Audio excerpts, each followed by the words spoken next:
ମା ଆମେ ଆଲୋଚନା କରିବା ମାତୃ ରଚନାବଳୀ ଭାଗ 10 ଜ୍ଞାନ 507 508। ଜ୍ଞାନ 507 ପ୍ରଭୁ ଲେଖୁଛନ୍ତି,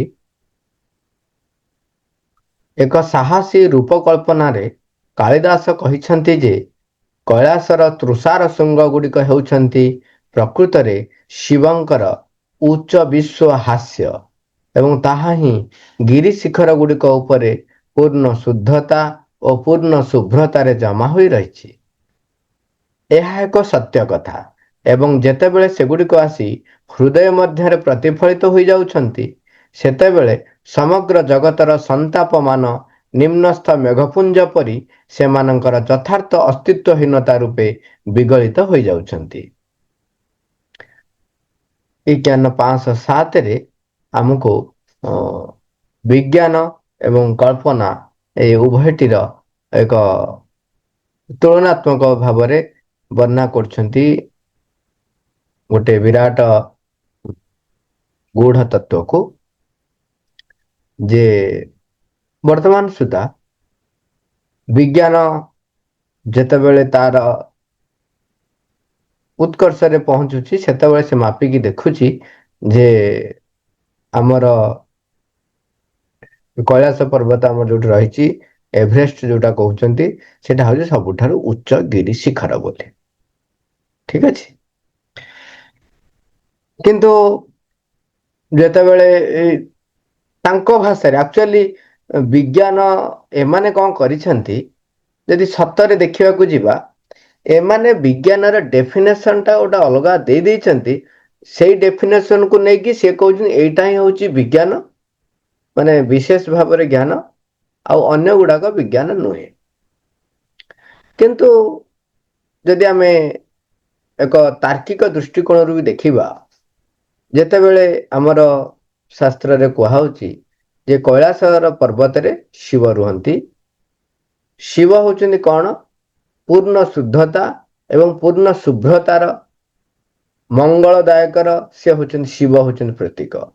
ସେ ସବୁବେଳେ ଉଚ୍ଚ ସ୍ଥାନରେ ରହିଥାନ୍ତି। ଶିବ ହଉଛନ୍ତି ମଙ୍ଗଳଦାୟକ। ଯେତେବେଳେ ଗୋଟେ ତୀବ୍ରତା ଦରକାର, ତୀବ୍ରତା ଏବଂ ପରଫେକ୍ଟ ଦରକାର, ସେତେବେଳେ ଶିବଙ୍କର ଇଣ୍ଟରଫିୟରାନ୍ସ ଦରକାର ହୁଏ। ସେତେବେଳେ ଆମେ କେତେ ଜାଗାରେ ଦେଖୁ, ଯୋଉଟା ଆମେ ଶିବଙ୍କର ରୁଦ୍ର ରୂପ ଦେଖୁ, ସେ ରୁଦ୍ର ରୂପର କାରଣ ହଉଛି ଯଦି କୌଣସି ଜାଗାରେ ତ୍ରୁଟି କିଛି ଦେଖାଯାଏ, ଯୋଉ ତ୍ରୁଟି କି ନିଜକୁ ପରିବର୍ତ୍ତନ କରିବା ପାଇଁ ଆଦୌ ପ୍ରସ୍ତୁତ ନଥାଏ, ତାକୁ ଶିବ ରୁଦ୍ର ରୂପ ଧାରଣ କରିକି ନଷ୍ଟ କରିଦିଅନ୍ତି। ଯେତେବେଳେ ଯିଏ ପୁରା ଯେମିତି ଅତିଶୟ ହେଇଗଲା, ସିଏ ଆଉ ଚାହିଁଲା ନାହିଁ ପରିବର୍ତ୍ତନ ହବା ପାଇଁ। ବର୍ତ୍ତମାନ କଥା ହେଲା କଣ, ଯେ କୈଳାସ ପର୍ବତରେ ଆମର ଯୋଉ ଶିବଙ୍କର କଳ୍ପନା କରାଯାଇଛି, ଶୃଙ୍ଗ ଭିତରେ ସେ ହଉଛି ସବୁଠାରୁ ଉଚ୍ଚ ଶୃଙ୍ଗ ଏବଂ ସେଠି ସବୁବେଳେ ତୁଷାରବୃତ ହେଇକି ରହେ, ସବୁବେଳେ ବରଫାବୃତ ହେଇକି ରହିଥାଏ। ଶୁଭ୍ରତାର ପ୍ରତୀକ, ପୂର୍ଣ୍ଣତାର ପ୍ରତୀକ, ଉଚ୍ଚ ସେମାନେ ସବୁଠାରୁ। ତେଣୁ ଇଏ ଆମର ଯୋଉ କଳ୍ପନା କରାଯାଇଛି ବୋଲି ବିଜ୍ଞାନ କହେ, ପ୍ରକୃତରେ ତାହା କଳ୍ପନା ନୁହେଁ, ତାହା ହେଉଛି ଏକ ବାସ୍ତବତା ଯେ ପୂର୍ଣ୍ଣ ଶୁଦ୍ଧତା, ପୂର୍ଣ୍ଣ ଶୁଭ୍ରତାର ହଉଛନ୍ତି ପ୍ରତୀକ ସିଏ। ଏବଂ ଯେତେବେଳେ ପୂର୍ଣ୍ଣ ଶୁଦ୍ଧତା ଓ ପୂର୍ଣ୍ଣ ଶୁଭ୍ରତା ଆମେ ପାଇଯାଉ, ସେତେବେଳେ ଯଦି ସେଇଥିପାଇଁ ଲେଖୁଛନ୍ତି ଏଠି, ଯେତେବେଳେ ତାହା ଆମ ହୃଦୟରେ ମଧ୍ୟରେ ପ୍ରତିଫଳିତ ହେଇଯାଏ, ଏହା ଏକ ସତ୍ୟ କଥା। ସେଗୁଡିକ ଆସି ଆମ ହୃଦୟ ମଧ୍ୟରେ ଯେତେବେଳେ ପ୍ରତିଫଳିତ ହେଇଯାଉଛନ୍ତି, ସେତେବେଳେ ସମଗ୍ର ଜଗତର ସନ୍ତାପ ମେଘପୁଞ୍ଜ ପରି ସେମାନଙ୍କର ଯଥାର୍ଥ ଅସ୍ତିତ୍ଵହୀନ ହେଇଯାଆନ୍ତି। ସେମାନେ ଅସ୍ତିତ୍ୱହୀନତା ରୂପେ ବିଗଳିତ ହେଇଯାଉଛନ୍ତି।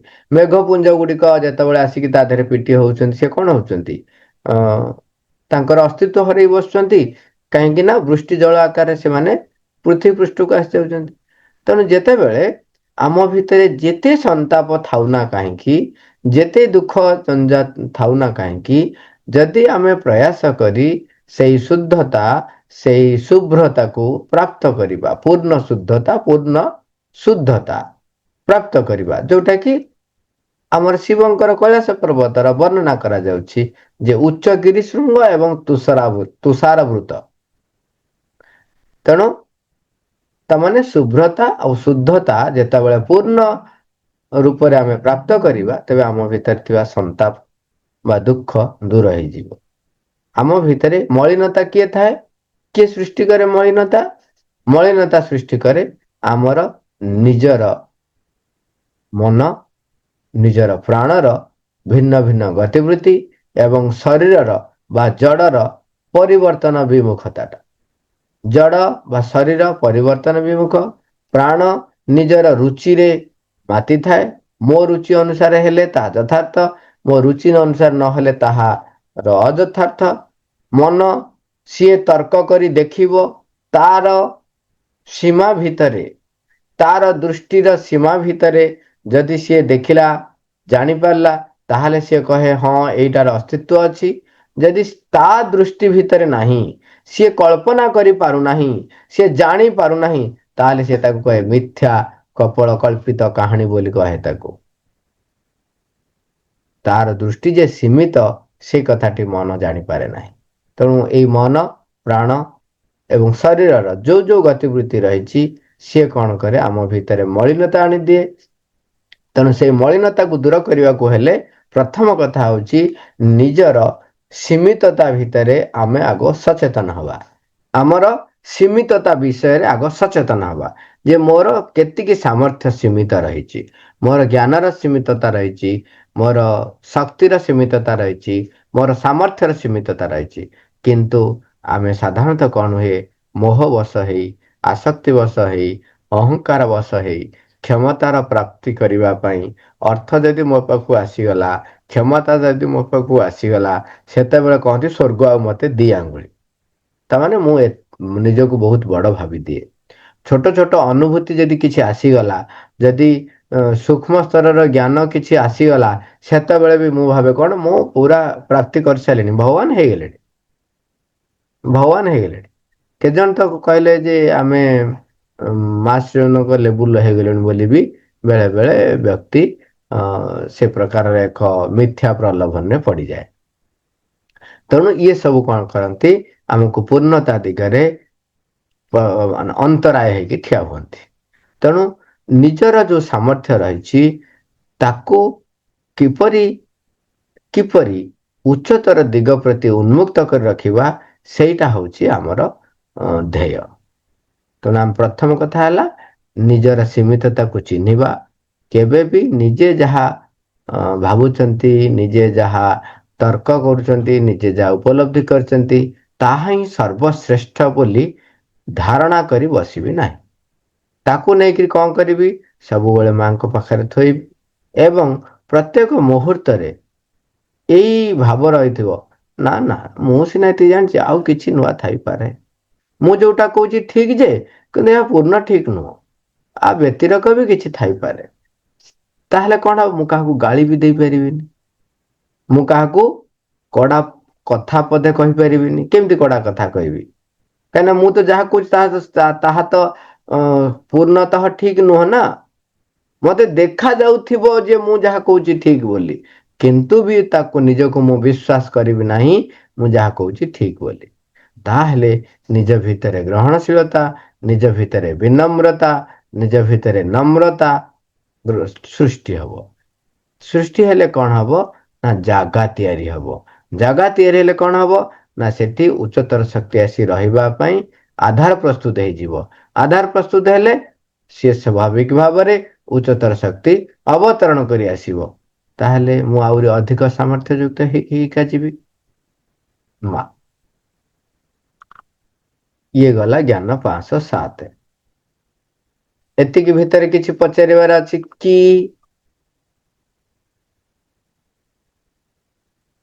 ନା, ଆଗକୁ ପଢିଦିଅ। Yes sir. ରାନୀ ଅପା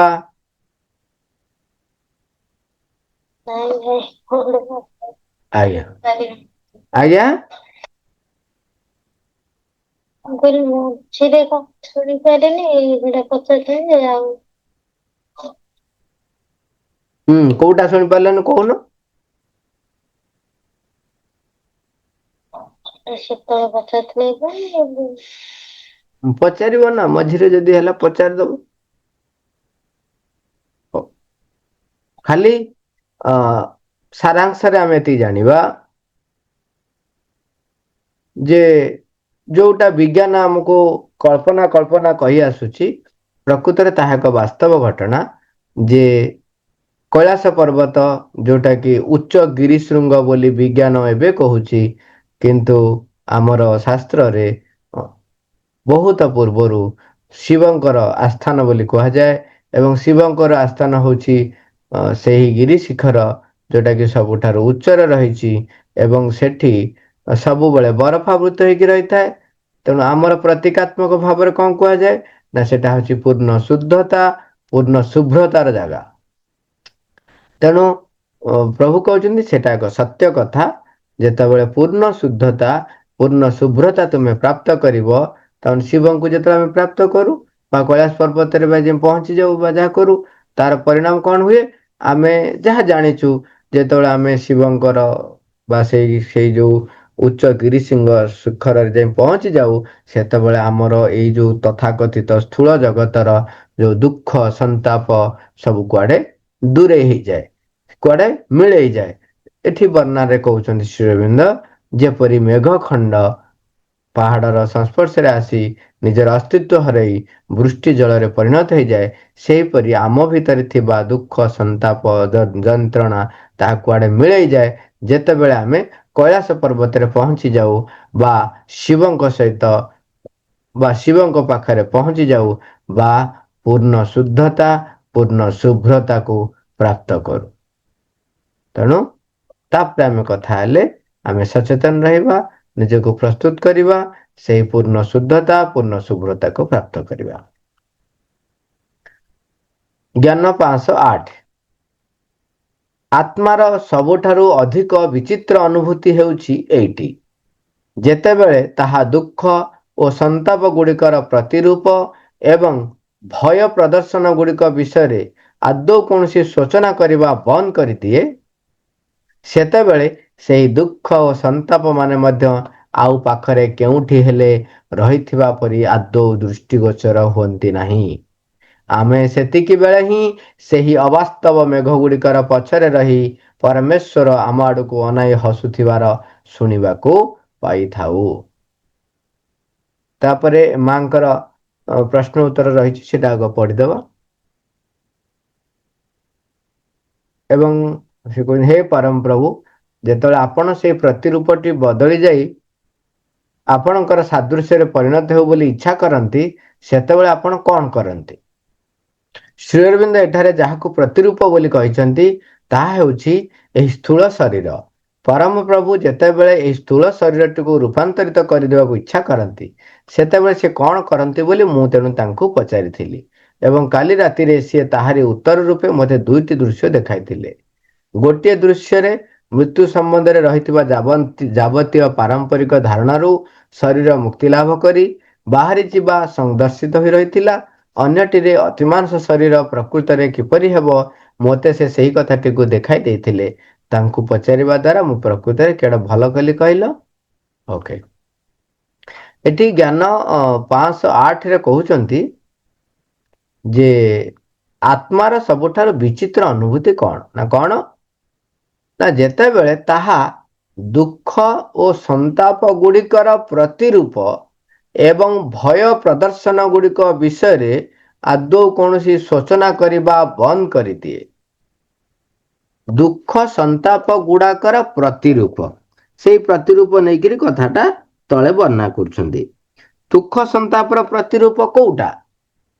ଆମର ଏଇ ଯୋଉ ଜଡ଼ ଶରୀରକୁ, ଏଇ ଯୋଉ ସ୍ଥୂଳ ମନ ପ୍ରାଣକୁ ସନ୍ତୁଷ୍ଟ କରିବା ପାଇଁ ଆମେ ଯାହା ଯାହା କରୁ, ସେଗୁଡାକ କଣ ହୁଏ? ଦୁଃଖ ସନ୍ତାପର ରୂପ ଗ୍ରହଣ କରେ। ଆମେ ଯେତେବେଳେ ଶରୀରକୁ ସନ୍ତୁଷ୍ଟି କରିବା ପାଇଁ, ପ୍ରାଣର ରୁଚିକୁ ଚରିତାର୍ଥ କରିବା ପାଇଁ, ମନର ଯୁକ୍ତିଯୁକ୍ତତାଟାକୁ ଚରିତାର୍ଥ କରିବା ପାଇଁ ଯାହା କରନ୍ତି, ସେତେବେଳେ କଣ ହୁଏ ଆମର? ସେତେବେଳେ ଆମର ଯେମିତି କଥାରେ କହନ୍ତି, ଶରୀରର କଳେବର ବୃଦ୍ଧି ପାଏ, ପ୍ରାଣ ଅଧିକରୁ ଅଧିକ ମାନେ ତୃଷାର୍ଥ ହେଇକିରି ସେ ଲୋଭ ବଶବର୍ତ୍ତୀ ହଉ, ଯୋଉ ଗୁଣଟା ହବ ସେଇଥିରେ ପ୍ରସ୍ଫୁଟିତ ହୁଏ।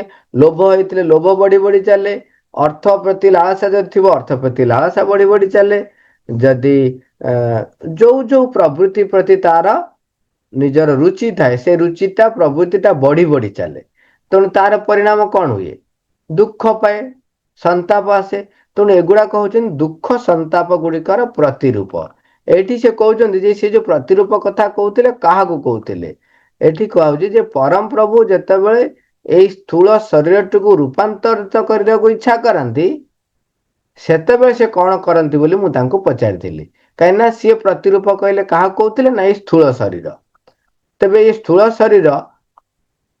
शरीर केतेबेले से जो प्रतिरूप बा दुख संताप मुक्त हब केतल मुक्त हब ना आमर ये दुख संताप एवं भय प्रदर्शन आम भीतर जो भय थाए कौन भय थाए जे एटा कले से हब एमती कले या हब ता विषय से जेतेबेले बंद करदब भाविबा पाई बंद करदब भाविबा पाई आमर एक्सपेक्टेशन स्पेकुलेशन बहुत थाए सब बेले थाए जदि तमे या करिवो जानिचु या हबो तू ना एमती करथुल ना से जाननु एमती हबो एमती हेले या हबो तापर ना एमती हबो ये जो स्पेकुलेशन थाए से हमको कौन करे ओटा डराए भय प्रदर्शन कराए अनेक समय भय प्रदर्शन आमको नियंत्रण रे रखिछि नहले आमे असुर प्रवृत्ति ठारू मध्य हीन हो जाइथान्ते किंतु सेई भय प्रदर्शन को जेतेबेले आमे जाबुड़ी धरी रही जाऊ तेबे आमको दुख संताप माने आम पाखरे रही जाते आमे डरिकी अनेक जिनस करि पारुना तेणु एठी से दुख संतापर प्रतिरूप भय प्रदर्शन जो गुड़ाक मो पाखक आणे मु ताकू भाविबा बंद करते ताले से देखा जीवनी ता माने आमे आम जीवन भितरे बेले बेले अनेक समय रे आमे भगवान को उपलब्धि करि पारुना ठीक अछि किंतु ता अर्थ नुह जे मु भगवान को उपलब्धि करि पारिबी नाही मते कौन मोर सामर्थ्य मु केते समय भगवान पे दउची जे आउ मु भगवान को उपलब्धि करिबी से को भाबी किरी मु जदी आउ चेष्टा न करिबी ताले केमती हबो आ केबे भी पारिबी नाही तेणु मु आउ दुख करी नहीं संताप करी नहीं एते वर्ष धरी मो माँ को जानी पारली नहीं मो जीवन व्यर्थ हो गला एबे आरंभ होइछि तो एबे जानिछन तो एबे चेष्टा करिवे एबे आगेबे मोर किछि हेई नहीं नहीं भय प्रदर्शन करिया नहीं मु कोन कहि पारिबी मु कोन जानिछि किछि नहीं मु एतिकी जानिछि कहि कि कहबो भूल ही पारे कौन सी प्रकार भय प्रदर्शन न रखी जितेबाला मु आगे भी साधारण भाव में जो असामर्थ्यता जो दुख संतापर कारण था से कड़े उभे जीव मो भीतर सामर्थ्य नाला मु डरुली मुझे कहवा को आरंभ करदेली मुझे कार्य करने को आरंभ करदेली सेतबेले कौन हम से असामर्थ्यता चलीज मु नुआ सामर्थ्य युक्त हेका जीवी साधारण भाव में बुझिले या ताकू गभीर अर्थ कहते जे ए दुख संतापर जो कारण भय प्रदर्शन जो कारण से होची मु ता विषय अधिक भावे सोचना करे जेतेबेले मु ताकू सोचना करबा बंद करदेली मु सोचना करबा बंद करदेली माने कौन मु जेतेबेले प्रयास कली मु जेतेबेले चेष्टा कली सेतेबेले ता माने मु सोचना करबा बंद करदेली जेतेबेले मु चेष्टा करबा को आरंभ कली सेतेबेले स्वाभाविक भाव में जो जो दुख संतापर कारण थिला भय प्रदर्शन कारण मो पाखर थिला से कुआडे हजि जाए से कहते कौन ना जेतेबेले ये घटना घटे केमती हुए वर्णना करछंती उपमा अलंकार दे कौन कहते जेतेबेले सेतेबेले कौन हुए ना अवास्तव मेघ गुड़िक माने अवास्तव मेघ गुड़ा को गुड़ाक जो गुड़ाक दुख संतापर कारण बा भय प्रदर्शन कारण सी ता पश्चात परमेश्वर उपस्थिति को मु देखी पारे से ता मेघ गुड़िकर पछरे रही परमेश्वर आम आड़ को अनाई हसुथिबार शुणा पाई ताने प्रभुंकर जो कार्य करिवार शैली मते दृश्यमान हुए ଯେତେବେଳେ ତାଙ୍କର ସୃଷ୍ଟିର ରହସ୍ୟଟି ମୋ ପାଖରେ ଦୃଶ୍ୟମାନ ହେଇଯାଏ ସେତେବେଳେ ମୋ ପାଖରେ ଆଉ ଦୁଃଖ ସନ୍ତାପର କାରଣ ରହେ ନାହିଁ ଏବଂ ପ୍ରଜ୍ଞା ଯୁକ୍ତ ମୁଁ ହେଇଯାଏ। ତେଣୁ ମତେ ହସ ଲାଗେ। ମୁଁ ତାଙ୍କ ପଶ୍ଚାତରେ ରହିଥିବା ଯୋଉ ହସଟାକୁ ଦେଖିପାରେ, ଚିହ୍ନିପାରେ, ଜାଣିପାରେ। ତେଣୁ ସେଇଟା ଜ୍ଞାନ 508ରେ କହୁଛନ୍ତି। ତାକୁ ମା ଯେତେବେଳେ କହୁଛନ୍ତି, ମା କହୁଛନ୍ତି ସେତେବେଳେ ମତେ ଶ୍ରୀ ଅରବିନ୍ଦ ଦିଟା କଥା ଦେଖେଇଲେ। ଗୋଟେ କଥା ହଉଛି କଣ ନା ଯାବତୀୟ ପାରମ୍ପରିକ ଧାରଣାରୁ ଶରୀରରୁ ମୁକ୍ତି ଲାଭ କରି ବାହାରି ଯିବା ସନ୍ଦର୍ଶିତ ରହିଥିଲା। ଆଗରୁ ମୁକ୍ତି ଲାଭ କରିବା ପାଇଁ ଶରୀର ତ୍ୟାଗ କରି ସାକେତ ଗୋଲକ ବୈକୁଣ୍ଠରେ ପହଞ୍ଚୁଥିଲେ। ତା ଫଳରେ କଣ ହଉଥିଲା, ଦୁଃଖ ସନ୍ତାପ କୁଆଡେ ଚାଲି ଯାଉଥିଲା। ଆଉ ଗୋଟାରେ ସେ ଦେଖିଲେ ଦିଟା ଜିନିଷ ତାଙ୍କୁ ଦେଖିଲେ। ଆଉ ଗୋଟେ ଜିନିଷ କଣ ନା ଅତିମାନସ ଶରୀର ପାଇଛି। ତାମାନେ ଏଇ ଯୋଉ ଜଡ ଶରୀର, ଏଇ ସ୍ଥୂଳ ଶରୀର ଅତିମାନସ ତତ୍ଵରେ ରୂପାନ୍ତରିତ ହେଇଯାଇଛି। ଯେତେବେଳେ ଅତିମାନସ ତତ୍ଵରେ ରୂପାନ୍ତରିତ ହେଇଯିବ ସେତେବେଳେ ମଧ୍ୟ ଆମେ ସେହି ପରମେଶ୍ୱରଙ୍କର ଯୋଉ ଅବିକୃତ ରୂପ କୁ ପରିଷ୍କାର କରିବା, ପରିପ୍ରକାଶ କରିବା ପାଇଁ ସମର୍ଥ ହେଇପାରିବା। ତେଣୁ ଦିଟା କଥା କହିଲେ। କଣ କହିଲେ, ଯଦି ମୁକ୍ତି ଲାଭ କରିବ ତାହେଲେ ଜଡତ୍ୱରୁ ବି ପ୍ରାପ୍ତ ଆଉ ତମକୁ ଜଡତ୍ୱ ତମକୁ କବଳିତ କରି ରଖିବ ନାହିଁ, ଦୁଃଖ ସନ୍ତାପ ଆସିବ ନାହିଁ। କିମ୍ବା ଅତିମାନସ ଶରୀର ପ୍ରାପ୍ତ କଲେ ଏଇ ଦୁଃଖ ସନ୍ତାପ ରୁ ଆମେ ମୁକ୍ତି ପାଇବା। କିନ୍ତୁ ଖାଲି ଶରୀରରୁ ମୁକ୍ତି ଲାଭ କଲେ କଣ ହବ, ଯୋଉଥିପାଇଁ ସୃଷ୍ଟି ହେଇଛି ବିବର୍ତ୍ତନ ଧାରାରେ ଧୀରେ ଧୀରେ ଏଇଠି ଯୋଉ ନୂତନ ପରେ ନୂଆ ପାବଛ ତିଆରି ହଉଛି, ସେ ପାବଛଟି ଆଉ ତିଆରି ହେଇପାରିବନି।